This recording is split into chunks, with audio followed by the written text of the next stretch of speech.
اللہ کے نبی فرماتے ہیں، ترمذی کی صحیح روایت ہے، دو آنکھیں ایسی ہیں جو جہنم کے اندر نہیں جا سکتی، دو آنکھیں ایسی ہیں جو جہنم کی آگ میں نہیں جائیں گی۔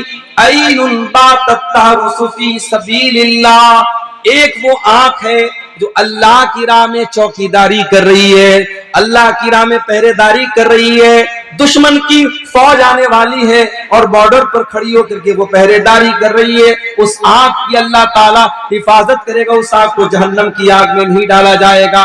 وَعَيْنٌ بَكَتْ مِنْ خَشْيَةِ اللَّهِ، اور ایک وہ آنکھ بھی اللہ کے عذاب میں کبھی مبتلا نہ ہوگی جس آنکھ سے اللہ کے خوف سے آنسو بہتا ہو، جو آنکھ اللہ کے خوف سے رویا کرتی ہو، جس آنکھ سے توبہ کے آنسو نکلتے ہو، جس آنکھ سے ندامت کے آنسو نکلتے ہو۔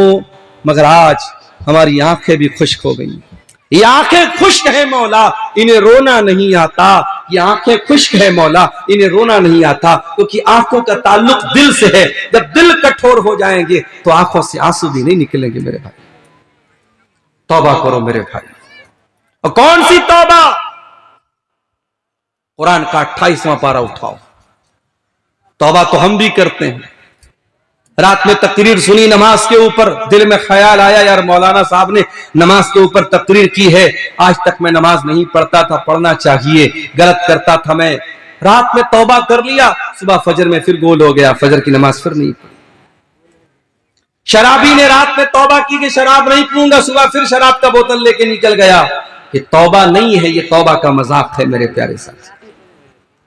اللہ کو کون سی توبہ پسند ہے، کون سی توبہ اللہ تعالیٰ کے قبول کی جائے گی، اور کون سی توبہ کا کوئی مطلب ہے اللہ کے ہاں؟ اور دیکھو قرآن کا 28واں پارہ سورہ تحریم کے اندر اللہ فرماتا ہے، یا ایھا الذین آمنوا توبوا الی اللہ توبۃ نصوحا، اے ایمان والو اللہ سے سچی توبہ کرو۔ سچی توبہ، سچی توبہ کس کو کہتے ہیں؟ نوٹ کر لو، سچی توبہ کے اندر 3 چیزیں ہونی ضروری ہیں۔ سچی توبہ کرنا ہے تو 3 چیزیں ضروری ہیں۔ نمبر 1، الاقلاع عن المعصیہ، جس گناہ سے توبہ کر رہے ہو اس گناہ کو فوراً چھوڑنا پڑے گا۔ شرابی شراب سے توبہ کرنا چاہتا ہے، شراب کو چھوڑنا پڑے گا۔ زانی زنا سے توبہ کرنا چاہتا ہے، زنا کو چھوڑنا پڑے گا۔ بے نمازی توبہ کرنا چاہتا ہے، نماز کی فوراً پابندی کرنی پڑے گی۔ جس گناہ میں انسان مبتلا ہے اس گناہ کو فوراً چھوڑنا پڑے گا، یہ توبہ کی پہلی سیڑھی ہے۔ توبہ کی دوسری سیڑھی، اب تک جتنے گناہ کیا تھا اس کے اوپر شرمندگی ہو رہی ہے، ندامت ہو رہی ہے، اس بات کا احساس ہو رہا ہے کہ ہاں میں نے غلط کیا تھا، مجھے ایسا نہیں کرنا چاہیے تھا، میں نے اللہ کو ناراض کیا تھا، یہ احساس بھی دل میں ہونا چاہیے۔ اور توبہ کی تیسری شرط یہ ہے، آئندہ وہ گناہ نہ کرنے کا پکا ارادہ کیا جائے۔ 3 چیزیں جب تک نہیں پائی جائیں گی تب تک سچی توبہ نہ ہوگی۔ اور اگر گناہ کا تعلق حقوق العباد سے ہے، کسی کی زمین ہتھیا لی، کسی کا پیسہ مار کر کے بیٹھ گیا، کسی کا حق مار لیا، کسی کو گالی دے دی، کسی کی غیبت کر دی، تو اب چوتھی کنڈیشن بھی اس کے ساتھ جوڑ لیجیے۔ یہ 3 کنڈیشن تو اپنی جگہ، چوتھی کنڈیشن کیا ہے؟ اگر مسئلہ حقوق العباد کا ہے تو جس کا حق آپ نے لیا ہے اس کو دینا پڑے گا، جس کی زمین آپ نے ناجائز طور پر لی اس کو واپس لوٹانا پڑے گا، جس کا پیسہ آپ نے غلط طریقے سے لیا پیسہ لوٹانا پڑے گا، جس کو گالی دی اس سے جا کے معافی مانگنی پڑے گی، جس کی غیبت کی اس سے جا کے معافی مانگنی پڑے گی۔ اگر آپ نے پیسے کے بدلے پیسہ نہ دیا، زمین کے بدلے زمین نہ دیا، سونے کے بدلے سونا نہ دیا، کھیت کے بدلے کھیت نہ دیا، تو کل قیامت کے دن سونا کے بدلے زمین کے بدلے کھیت کے بدلے پیسے کے بدلے آپ کو اپنی نماز دینا پڑے گا، آپ کو اپنا روزہ دینا پڑے گا، آپ کو اپنی عبادتیں دینی پڑیں گی، آپ کو اپنی نیکیاں دینی پڑیں گی۔ اور جب نیکی ختم ہو جائے گی، اللہ کے نبی فرماتے ہیں سامنے والے کے گناہ انسان کے اوپر لاد دیے جائیں گے، گناہ لاد دیے جائیں گے۔